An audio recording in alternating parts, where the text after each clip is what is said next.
Luna longeait le mur du cimetière.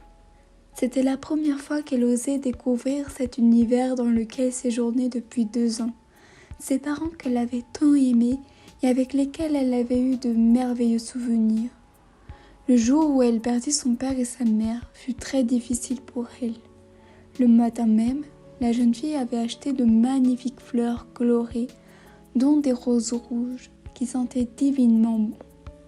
Elle était contente de les retrouver, malgré la peur de ne pas savoir quoi dire ou faire devant eux, qui occupait une petite partie de son esprit. Elle ouvrit le plus doucement possible le portail rouillé, qui grinçait pour éviter de faire une bêtise ou bien de réveiller les morts. Alors qu'elle se dirigeait vers la tombe, un silence oppressant s'éleva. Cette ambiance pesante la rendit mal à l'aise. Elle ne se sentait pas la bienvenue. Cependant, elle se mettait en chemin. Elle regardait autour d'elle et voyait une grande quantité de stèles diverses. Celles qui sont abîmées, qui ont une croix, qui sont noires de pollution, celles qui brillaient. Il y en avait tellement à regarder. Luna sentit sur sa main un pétale de rose de son bouquet tomber. Elle examina son assemblage de fleurs et elle vit qu'elle commençait à faner quand la jeune fille s'enfonçait de plus en plus dans le cimetière. En plus de cela, elle remarqua que le ciel s'était assombri à cause de nuages épais. Pourtant la météo prévoyait un beau temps, s'était-elle dit. Au loin, la jeune fille entendit des croassements, ce qui l'angoissa davantage. Elle voulut partir en courant, mais quand elle vit au loin la tombe, elle se donna du courage et repartit les rejoindre. Lorsqu'elle était près d'eux, elle posa son bouquet de fleurs qui s'était totalement fané sur le tombeau et s'assit par terre. Elle regarda aux alentours et remarqua que toute la végétation était soit morte, soit sèche. Elle observa le tombeau, puis elle leva les yeux vers ceux qui protégeaient celui-ci. C'était une petite toiture en pierre soutenue par 4 grandes colonnes de pierre. Il y avait une croix au-dessus et sur une des 4 faces étaient gravés 3 cercles. Elle commença à repenser au court moment avec ses parents et se mit à pleurer pendant des heures, jusqu'à ce qu'elle s'endorme. Soudain, dans son sommeil profond, elle discerna des voix qui étaient lointaines, murmurantes, ayant un écho, et entendit des pierres tomber, ce qui la réveilla. Au moment où elle ouvrit les yeux, les voix se turent. Elle observa autour d'elle et remarqua que tout était sombre. Normalement, la ville, elle était toujours allumée, mais là on ne la voyait pas. Elle vit au loin des personnes la regardant bizarrement. Cependant, ces personnes n'étaient pas comme nous, parce qu'elles étaient grises et on voyait à travers elles. Luna se demanda si elle hallucinait ou bien si elle était dans un rêve, car les fantômes n'existent pas. Elle se pinça, ce qui lui fit mal. Donc Luna n'était pas dans le monde de l'imaginaire. La peur commença à vraiment s'installer dans son esprit. Mais la jeune fille prit un temps pour observer ces personnes floues. Il y en avait une centaine tout au plus. Elle examina quelques fantômes. Il y avait des jeunes, mais aussi des personnes âgées. Elle les détailla du regard. Ils étaient tous habillés élégamment. Néanmoins, on ne voyait pas la couleur de leurs vêtements. Il y avait plusieurs groupes, certains ayant une pipe ou un cigare dans la bouche, d'autres de jeunes avec des jouets flous qu'eux. Ensuite, les femmes portaient de belles robes anciennes ou modernes. Et pour finir, ceux qui étaient effrayants par leur regard. À force de regarder que les fantômes au regard effrayant, Luna commença à vraiment avoir peur.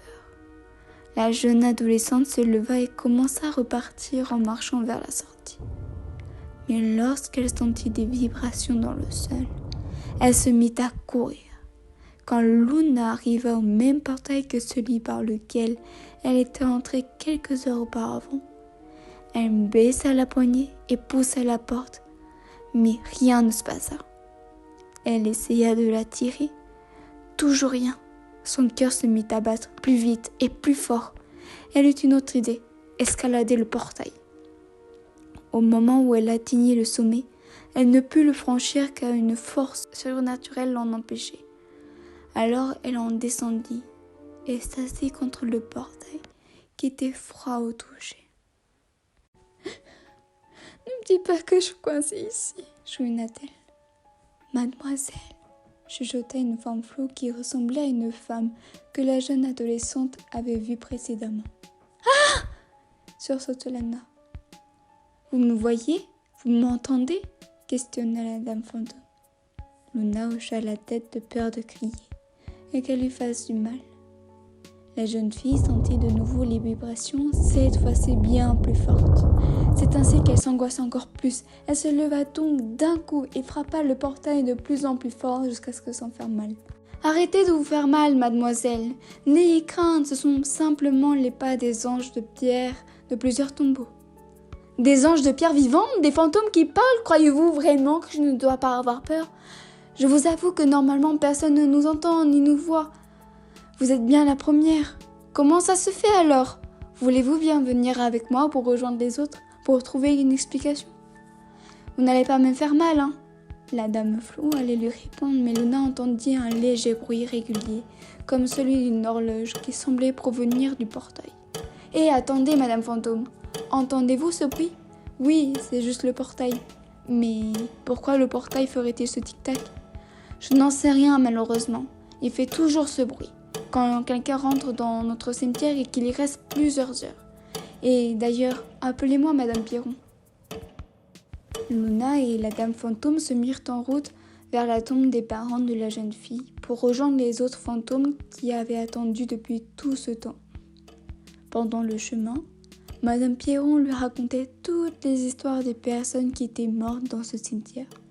Il y avait celles qui étaient mortes pendant la guerre, de la maladie, de vieillesse et tant d'autres encore. Elles passèrent devant un tombeau dont madame Pierron ne raconta pas l'histoire. Pourquoi? Luna n'osa pas lui demander, mais elle lut le nom de la personne inscrite. Il y était gravé Jean Vuenta. Qui est-ce, ce Jean Vuenta? Pourquoi ne m'avez-vous pas raconté son histoire? Vous êtes bien trop curieuse, mademoiselle. C'est lui-même qui va vous raconter sa propre histoire. Vous m'avez raconté les histoires des autres personnes, à l'exception de la sienne. Pourquoi? Parce que c'était la première personne à être enterrée dans ce cimetière. Ah, waouh! Je veux connaître son histoire. C'est d'ailleurs à lui qu'on doit demander pour ce bruit du portail. Ah oui! Elle venait d'arriver près du groupe. Les jeunes fantômes étaient partis pour jouer. Mais il y avait de nouveaux arrivants, des anges de pierre. Ils faisaient simplement 1m40 de hauteur. Luna eut pensé qu'ils étaient bien plus grands et bien plus imposants à cause des vibrations ressenties dans le sol. Néanmoins, les anges avaient l'air très gracieux. « Psst, mademoiselle !» l'interrompit madame Pierron dans sa contemplation des anges. « Voyez-vous le monsieur là-bas avec son cigare à la bouche et qui a un chapeau de cow-boy? C'est lui, Jean Vuenta. N'ayez crainte, il fait un peu peur aux premiers abords, mais il est très sympathique et drôle. » Luna le vit. C'était vrai que le visage de cet homme fantôme était sévère, mais il y avait un petit quelque chose qui mit du courage à Luna et alla le rejoindre. « Bonjour, monsieur Vuenta. Bonjour, mademoiselle Blaise. Alors, comment vous sentez-vous donc dans notre monde? » Plutôt bien, mais pourquoi le portail fait-il ce tic-tac? Et comment connaissez-vous mon nom? Comment connais-je ton nom? Pour simple réponse, tu étais tout à l'heure devant une tombe où y reposent tes parents et où il est inscrit sur la pierre le nom de tes parents, et donc le tien. Et pour l'histoire du portail, c'est un peu plus compliqué et long à t'expliquer. Veux-tu vraiment la connaître?